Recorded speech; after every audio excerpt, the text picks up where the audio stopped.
everybody. I'm waiting for Allison to request to join me, or AK. I knew I was gonna mess that up. We'll edit it. There's AK. View request.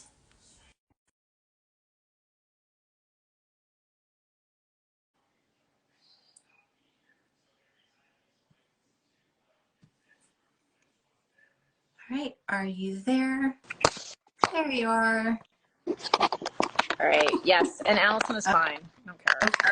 Sorry. Trying to, so many things to remember. Right?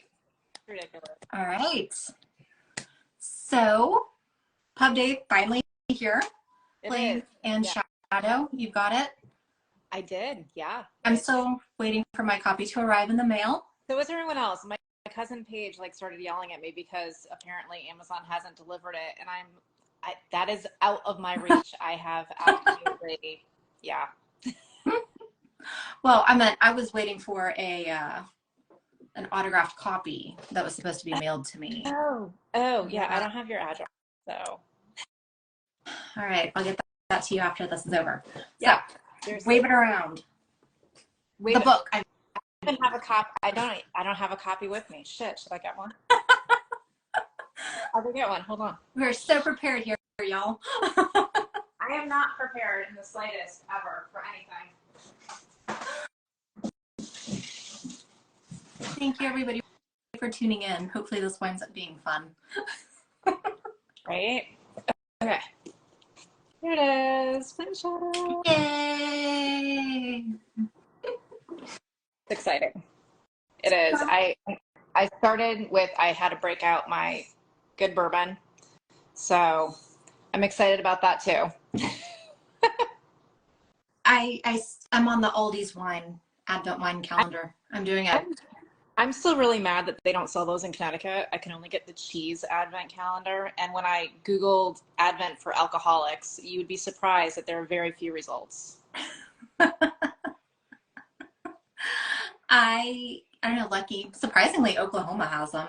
I mean, usually like anything cool alcohol-wise, they don't. So yeah. I'm just happy.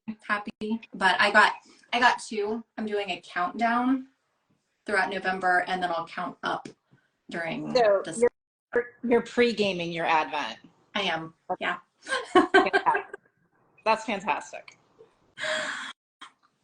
So, okay. Tell everybody, me, whatever, about what has Pub Day been like?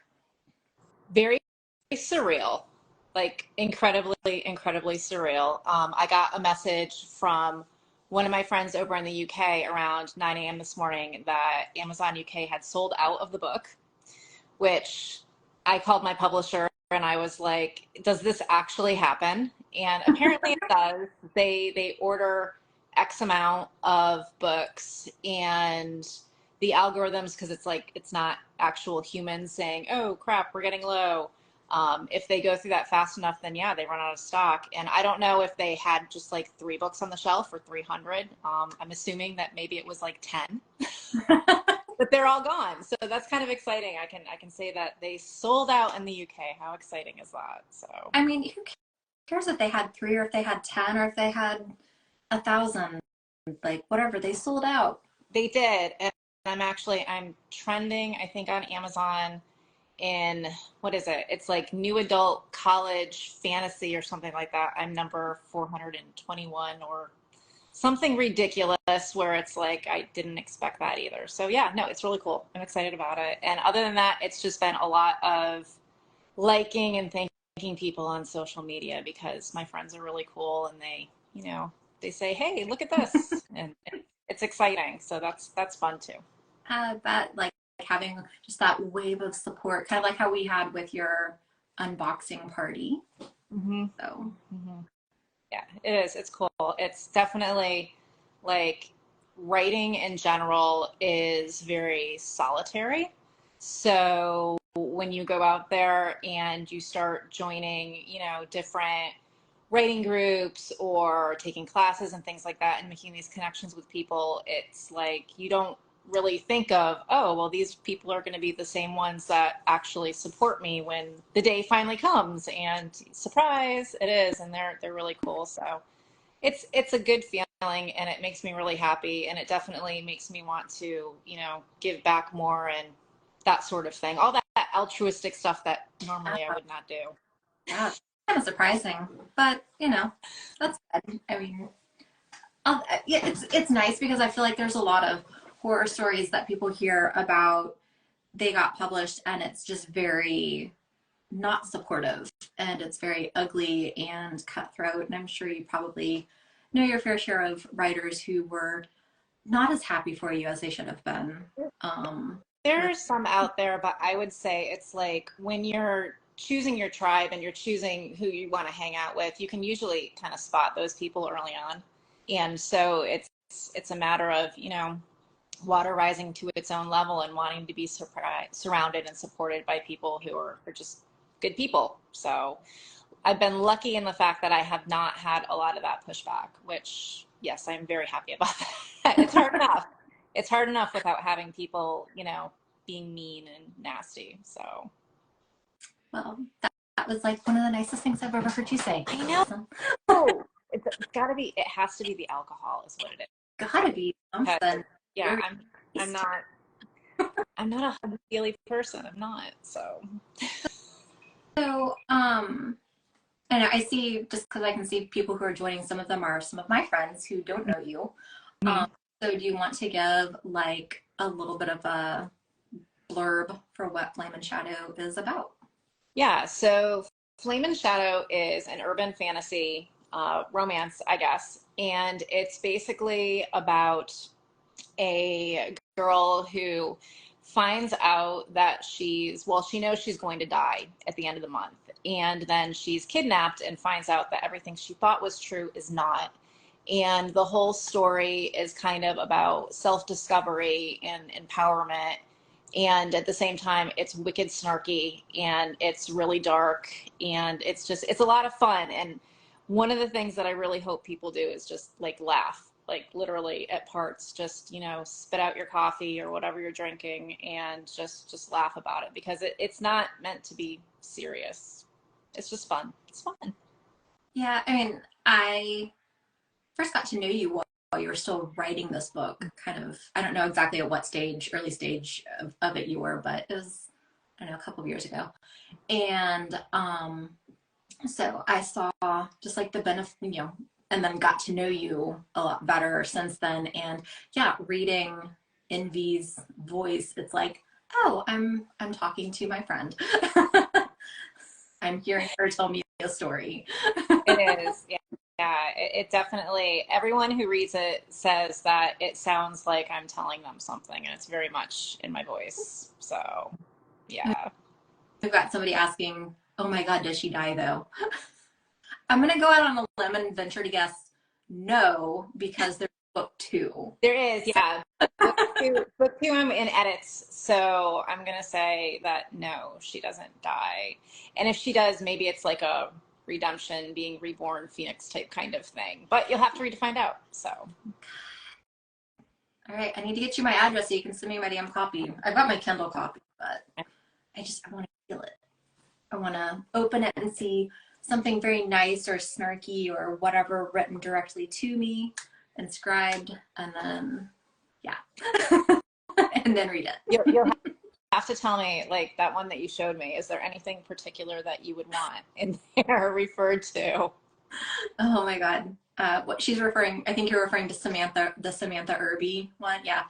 Samantha Irby, fabulous, funny essayist, inscribed a book to me that said, Lori, if you write books, people will want to have sex with you, and that's no joke. Get to work. So, you got to have fun with the inscriptions. Mm-hmm. Absolutely. Absolutely. So, I don't know, like talking about the book, what were some of your favorite parts to write? Like, did you like writing the sex scenes, or did you like writing the kind of more playful tension building scenes, or nothing dirty at all, whatever? No, well, there's always something dirty. But I like the sex scenes aren't an issue for me to write, and they're actually, out of all of the series that I do write, Flame and Shadow is probably the lowest key when it comes to that. There's a lot of build up and tension, but then most of it is closed door. My other ones are not closed door. So it was fun writing the tension and the build up for the Flame and Shadow, and then trying to still make it satisfying. So that was interesting. But I think like somebody asked me this question last week, and I was thinking about it. And it's really stupid, but my favorite parts to write are between Envy and Morgana, because they're like enemies, but they're not. And just the like the snarky, mean, catty banter that goes between them is really, really fun to write. And it's like, how do just the tension between them is really amusing, because you're kind of, or I was pulling on all of that, high school bullshit drama from the locker rooms and everything else, and the things that you would hear girls say to each other. This is totally horrible. It's like the worst. But when you're looking back on it, it's like, oh my God, did they actually say that? And it's just it's really funny the way that it comes across, I think. Cool. Yeah, I mean, the dialogue, like it doesn't seem stilted or manufactured at all. It feels very, I mean, I already said it's like reading the book is like talking to you. So if you like listening to her talk, you'll love the book. Right. And I talk a lot. I'm sorry, I do, but it's just kind of the way it is. But it's a lot of, like snarkiness and comebacks, and just a lot of passive aggressive type kind of, things that are meant to be funny that maybe people don't take it funny. And yeah, it's fun. It's fun. Okay. So you were texting me about this, and I think this was something that I didn't quite pick up on, but I think I picked up on something else. But you talked about one of your reviewers had mentioned something about like Greek mythology stuff in there. So there's a lot of different mythology in this book, because I'm a complete nerd when it comes to that. So the book itself is based a lot on Jewish mythology and the mythology of Lilith, who was the first wife of Adam. And basically, they broke up because she didn't want to be on the bottom and he wouldn't let her on top. So it was kind of a really interesting kicking off point, because it feeds into, all the women's lib and the kind of, being equal with your partner. And I thought that was really interesting, especially when you start out coming from a background like Envy did, which is very disenfranchised and very, second-class citizen type kind of thing. You're going to die anyway. Who cares how you're treated? So that was really interesting, where she's going through that and she's like reclaiming her power almost as this deity. And then throughout the book, there's a lot of elementals. So you've got, the German folklore, and you have, Scandinavian folklore, where there's, the Allfather is in there, and there's sliffs and gnomes and undines and things like that. And then there's also a bunch of Greek mythology thrown into it. So like Eris is in there, the goddess of discord and things like that, because in my world, the Fae kind of trick the humans, the normals, into thinking that they're really gods, but they're really not. So, all those Olympians were just screwing around and tricking people into worshiping them when they really weren't. They really weren't. But, normals are very gullible. So it was really fun going through and kind of just twisting mythology just a little bit to fit in with everything, and to come up with how it all feeds into all of these different texts, like Greek mythology and the Bible and the alphabet of Ben Sirah and all this kind of stuff. And I nerded out on it a lot, Lori, because that's just kind of what I do. But it's fun, and it's very lighthearted, and it's not like you're taking a class in it or anything. So, but if you are familiar with it, there's a lot of Easter eggs that I think that you'll really enjoy. Okay. See, I'm glad you explained that, because whenever I was reading, I was like picking up on the part where Envy was talking about how much she hated the water ones. And I was like picking up on the elemental stuff from an astrology perspective. So I was like, what she got against water signs? Mm-hmm. Well, she would be a Leo if I had to give her a sign. And that would be on, the diametric opposite. So because astrologically and just like, yeah, Morgana would definitely be a Pisces, I think. But just like astrologically and element wise, water and fire don't mix, obviously, earth and air don't mix type kind of thing. So it kind of feeds into the whole political portion of the book too, because you have all of these warring factions that just don't get along at all. So, well, okay. Yeah, okay. I'm glad I wasn't like totally way off base. Uh, no, you aren't. so I'm always curious, like, when did you layer that kind of stuff in? Was it like, did you like set up your romance novel framework, or I don't know? I don't plot anything out, like I'm sure. ever, anything, ever, ever. So it's a lot of where so I came up with this idea on a road trip with all three of my kids and my husband going from like basically New England all the way down to the tip of Florida.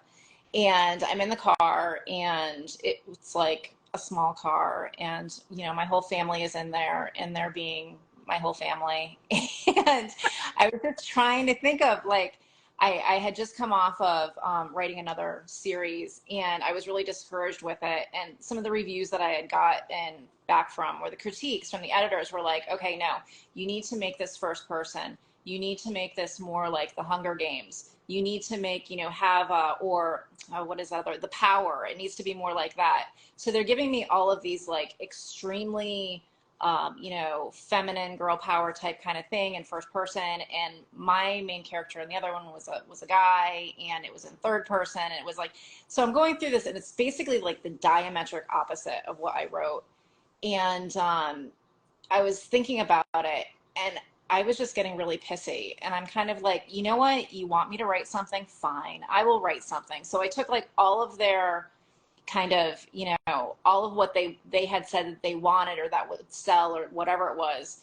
And I did it, but I did it like really kind of twisted and in this, sarcastic kind of way. And it was just like, I don't know, it came out as soon as I had the idea of, there's this girl, it's going to be in first person. Well, if I'm going to write it, then she's going to have my voice, and she's going to talk like I am, and she's going to go through these things, and it's going to be, one thing that makes me crazy about a lot of fantasy books is you get, you have the trope where you have this woman who comes into power, or this person that comes into power, and then they go through all this training, and that's like half the book or a quarter of the book. And then all of a sudden they're like amazing, at everything. They can sword fight and they know how to do all these spells, and they're just like, they're incredible. And oh my gosh, and I was like, that doesn't freaking happen. So what if somebody got their powers, but they didn't ever train them? Because who the heck wants to train this person? Because she's not like super likable. She's really kind of a jerk. And then, she's kind of a jerk.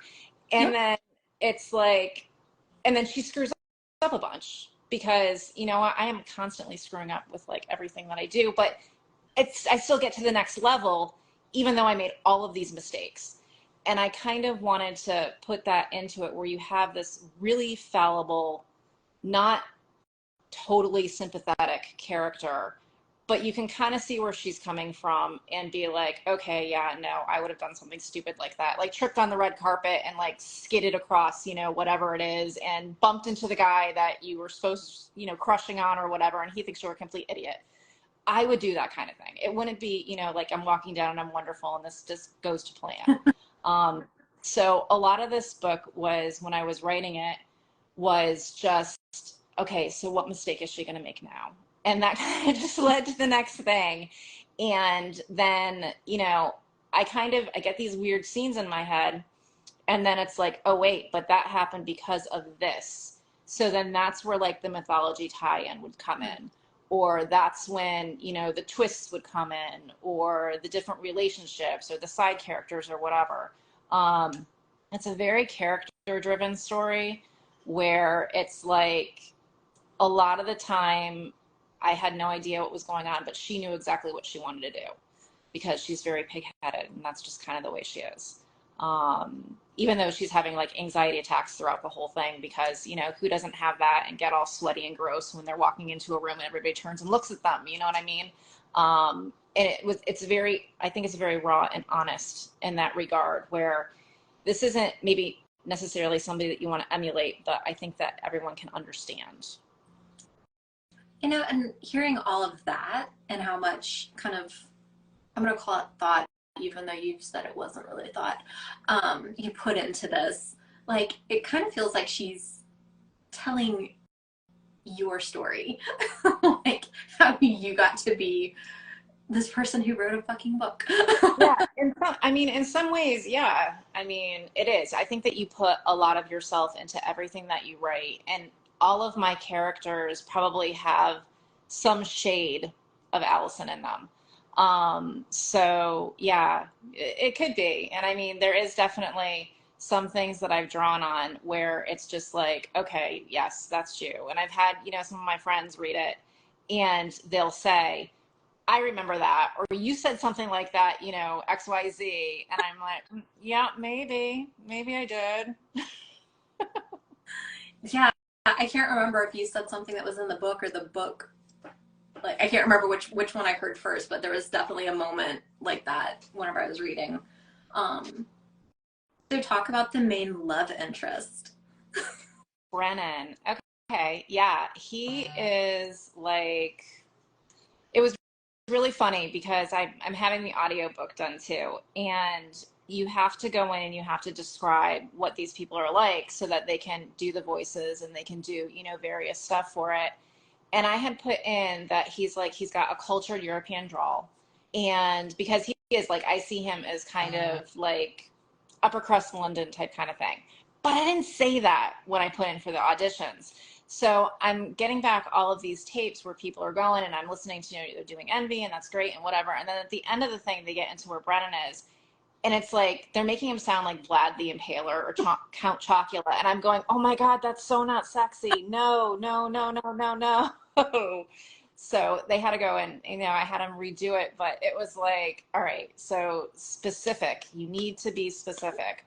So yeah, he's like upper crust European type kind of thing, which is kind of what I hear with all of the Fae. They're like, they have that kind of inflection. And some of them are definitely not upper crust, but it's still the same kind of dialect. And he's very good looking. Looks around like mid-20s, I would say, dark hair, gray eyes. And yeah, he wears his business suit and he's very, you know, in the beginning, he's very cultured and he definitely seems a little bit snooty.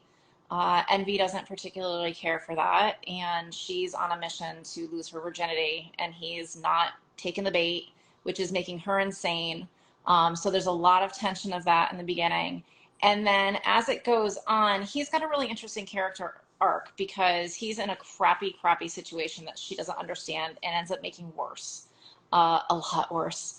And when they come to the other side of it, he really is kind of a different person in all the best kind of ways. So, but he, despite how she is unlikable to the majority of people, he likes her because she's so honest.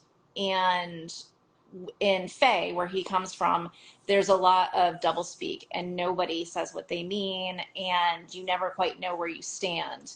And with her, he does. And that's very, very appealing to him. So yeah, that's kind of where that is. So what was your inspiration for, which I know that's like such a shit question, but I'm just curious. Question. What was your inspiration for him?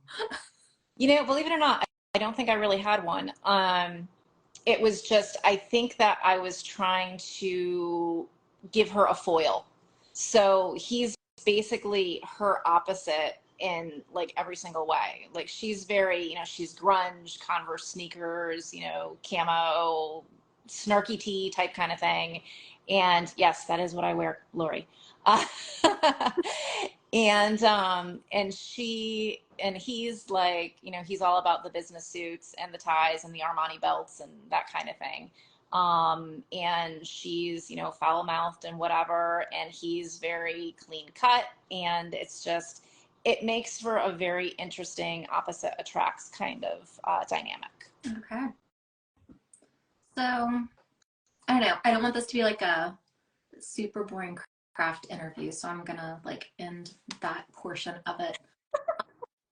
So is there anything else that you want to talk about with this? I mean, this is a really big moment. I'm really excited for you.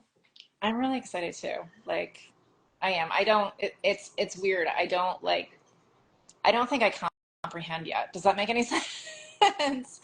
Like, it's one of those things where I've been working towards this for close to a decade, I have to say. And that's after my kids were born. Before that, I was working towards it as well. So it's to have it kind of occur at this point, it's like I believe it, but I don't, but I'm really excited. And yes, I worked hard for it, but at the same time, it's like just waiting for the other shoe to drop, waiting for the carpet to get pulled out. I'm like, I don't know. It's cool, but at the same time, I'm very nervous about it. So I don't know. So are you glad that you're publishing like at this point as opposed to like when you were younger and might have, you know, taken it for granted or whatever? I don't know. I mean, I had some pretty large opportunities before I had kids. Um, that, I had a personal introduction to an editor at Tor that wanted to look at my work. And then I had a bunch of stuff happen and I never sent the manuscript in. So that was kind of like, I will be kicking myself in the ass for that until I'm dead, I'm sure, and probably far after. Um, but I don't know. I'm kind of, and publishing has changed so much since then. I mean, back then it was basically Big Five. There was no self-publishing. There was, but then at the same time, it's like now there is self-publishing, but then there's all the marketing aspect that you have to do, which back then your publisher took care of. So it's like it's a big deal. I think it's simultaneously easier and harder to publish now as opposed to before. So I don't know. I'm here and I'm going to suck all of the joy out of it that I can for now and hope that it continues, which would be really, really cool. So can we talk about some of what's coming up or? Yes, ma'am. All right.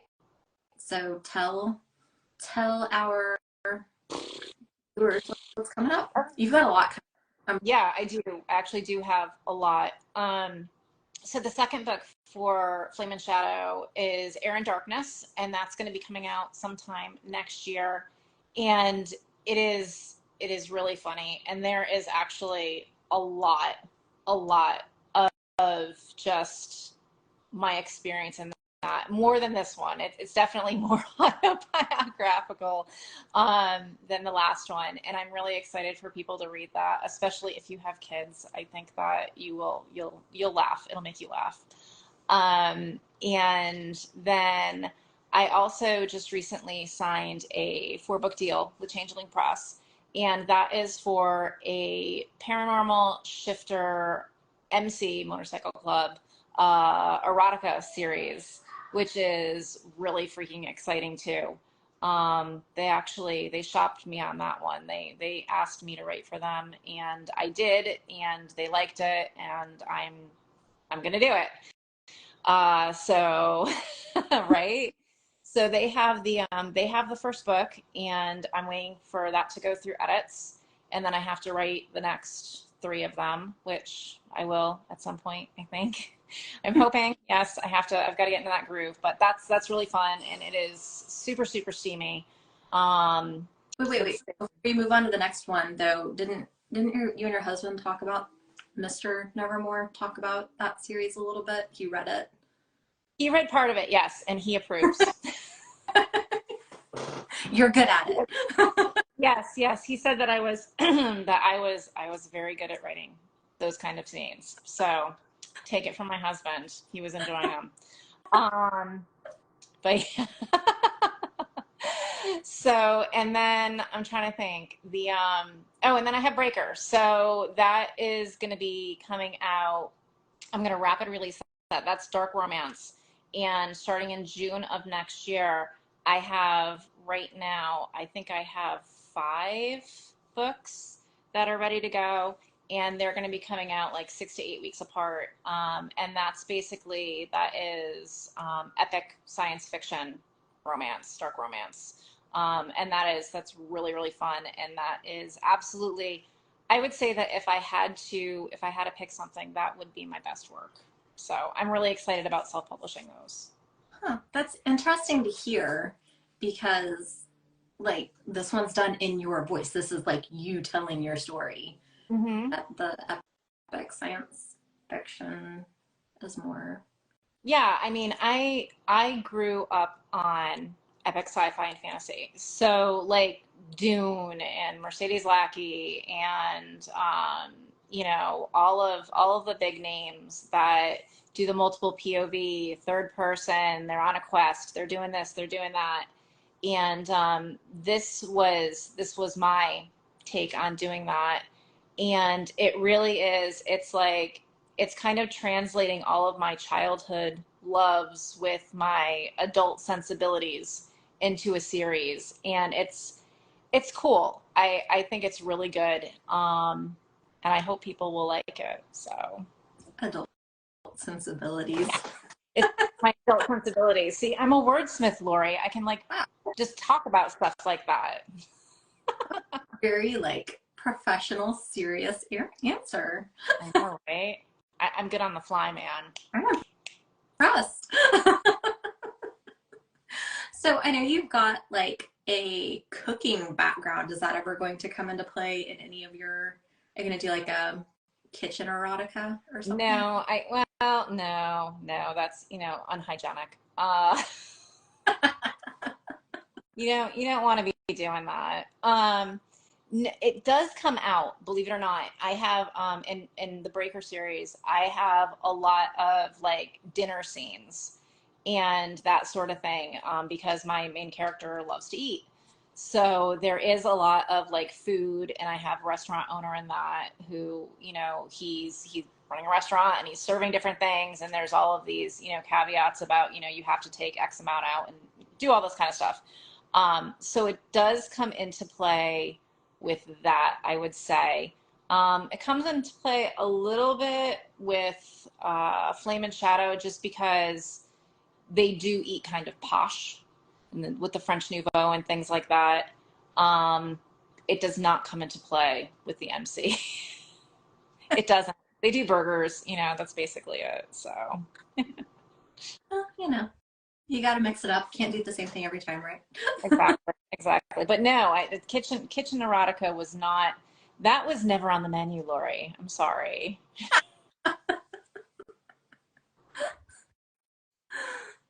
That's fun. Good turn of phrase, Allison. Again, I'm a wordsmith, so ta-da. So, do you think you'll ever do anything outside of romance, like, go more into the fantasy, sci-fi stuff? Or... Yeah, I mean, I think that if I did, it would actually probably trend more towards horror. And I do have another something tickling around in the back of my brain. I wrote a short story at one point that I keep coming back to that I might want to expand a little bit. And it's actually really funny because up until, I don't even know, maybe like a year and a half ago, I absolutely refused to write romance. I absolutely refused to have any of my stuff considered romance. And because, I'm stuck in this is a Harlequin paperback with Fabio on the cover, and it goes underneath, your aunt's bed, and you sneak it when you're over there so you can, find the good scenes. But that was basically my whole idea of romance. And when I was looking for I don't know, a community, basically, I was like, well, I'll go and I'll join these guilds and this and that. And I think I looked into the Science Fiction Writers of America, or one of those. I don't know if that was it, but it was like you had to have made like $1,000 off your work in order to even join. And I'm just laughing. I'm like, really, really. So when I was looking around the RWA, they were like, we don't care what genre you write. You can just join and you can have that kind of community. It doesn't have to be romance. And I was like, you know what? I'm going to go for it, especially after I found out that they had this, they've got this really cool thing where you can put in your story, and it's called the ramp program, and it basically just, it's like a mentorship thing. And if you're a member of the RWA and you put your stuff in, then you can get chosen to have a mentor for a year that will take you through the entire, manuscript, and then also take you through like the publication process and submittals and things like that. And then at the end of it, they have they basically have a bunch of publishers and agents waiting to take a look at your stuff. So you kind of skip that whole slush pile thing, which was really appealing at the time. And I had put in Flame and Shadow, and I had totally forgotten about it because I'm like, yeah, right, this is never going to go anywhere. And then I got picked. I know. I was like, whoa, okay, cool, let's run with it. And after that year, I got a bunch of offers from those people waiting for manuscripts, and that's how I got Flame and Shadow published, was through that ramp program. So it was kind of changed my whole outlook towards romance. I don't know why, but yeah, it was definitely. And then just the meetings and stuff, and hearing what other people were writing, and I'm like, oh, wait a minute. So maybe it doesn't have to, I think they call them bodice rippers. It doesn't have to be a bodice ripper. It can be, contemporary, or it can be funny, or it can be this and it can be that. And it was just one of those things where a lot of this whole journey has been getting out of my own way and forgetting about preconceived notions and doing what actually works or gets results, as opposed to what I should be doing. The big thing is you have to get an agent, you have to get an agent, you have to get an agent. And I don't have an agent. I have 6 books under contract though with publishers. And that's basically, that's what I wanted, is I wanted to get my work out into the world. I didn't need, when it came right down to it, I think that having to get that approval before I got someone else's approval just kind of grated on me in general because of who I am. And that's not to say that when I write my next series, I won't go and submit it to agents just to submit it to agents. Because part of me does think that you do need representation to get into the big 5 and to get, the top tier type kind of publishing deals. But at the same time, I'm okay with just getting it out there and getting readers and just making people laugh and, sharing what's inside my head, which is kind of scary. But yeah, so that's kind of where that is. Yeah, I'm glad you gave me that backstory, because I was like, how did Allison get to start writing romance? That doesn't, what? It was a total accident. And I will say that I am much more suited to dark romance than I am to like sweet romance. I can't, no. I don't do mushy. I don't, yeah, no. Mm-mm. No, but I mean, I think also you're having a good time with this a bit, because there's not somebody telling you, okay, I guess I kind of am a little bit, but there's not a whole lot of somebody really cracking the whip on, this is what you have to do now that your book is being published. Like, yeah. So we're kind of like experimenting and throwing spaghetti at the wall and seeing what sticks. So, yeah, no, I would agree. I mean, I don't do well with being handled in general, so it's usually doesn't end well for anyone. So I can attest to that. No, it does not.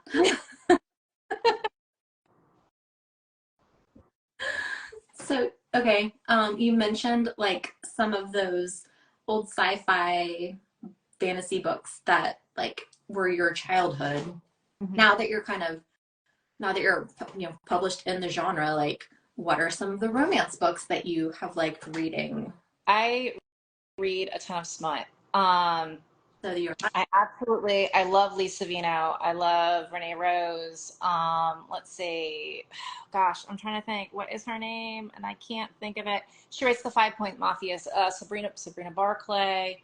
Um, and then there's the 5 Points Mafia series that also has an MC series attached to it, and she is my absolute favorite. Serena Ackroyd is excellent. She is such a good writer. Like someday I want to be her. She writes really, really well, and I like literally I will buy anything she writes. I don't care if it's an IKEA manual, it's going to be going on my shelf. So It'd be an interesting experiment, like write a romance but make it an IKEA manual. it is all pegs and slots. I mean, let's be honest, that's how it works. So yes. All right. Is there anything else you want to say? I think we've done like enough damage for tonight. You're probably right with that. No, I'm cool. I did want to say thank you to everybody who, showed up. That's amazing. It's more than the 2 people that I had thought, which is always really cool.